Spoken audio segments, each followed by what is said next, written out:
السلام عليكم ورحمه الله وبركاته. اللهم صل وسلم وبارك على سيدنا محمد عليه افضل الصلاه والسلام. هنعمل مع بعض سلطه الكولسلو زي بتاع الكنتاكي وطعمها خطير. ده الجزء بتاع الكرنبايه بتاعتي. انا بجيب كرنبايه كبيره بصراحه وباخد منها الاجزاء على حسب الكميه اللي انا هعملها، وجزرايه. دول اول حاجه هنعمله. هنعمل ايه؟ انا محضره معايا طبق كده ومبشره. انا بصراحه هبشرها بالمبشره. انا هبشر كده بالمبشره بتاعتنا كده، سهله خالص عم انتوا تضربوها كمان في الكبه. بصوا يا جماعه، ده المايونيز. انا حاطه 3 معالق مايونيز كبار.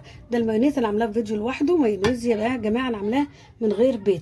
هنحط عليهم معلقه خل، ده الدريسنج اللي احنا هنعمله بتاع الكولسلو، وحتى معلقتين سكر كبار، وحتى شويه ملح، حوالي ربع معلقه كده ايه صغيره ملح. وهنحط عليهم نص كوبايه لبن كده، واقلب الدريسنج ده كده كله مع بعضه عشان هنحطه على السلطه بتاعتنا. هقلب الدريسنج بتاعنا كده يا جماعه لحد ما ادوب المكونات كلها مع بعضها والسكر.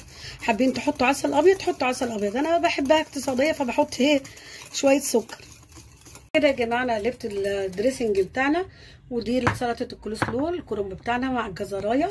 انا بحب الجزر فيها قليل عشان يبان الكرنب اكتر. وهنزل كده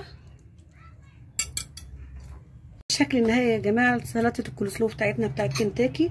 انا بحب اعملها واحطها في التلاجة. بحب الصوص فيها كتير، تشرب الكرنب بيشرب الطعم، تبقى طعمها حلو كده زي اللي احنا بناكلها جاهزه. ان شاء الله اللي يتفرج على الفيديو بتاعنا ويعجبه يدعمنا بلايك ويشترك في القناه ويفعل الجرس عشان يوصل له كل جديد.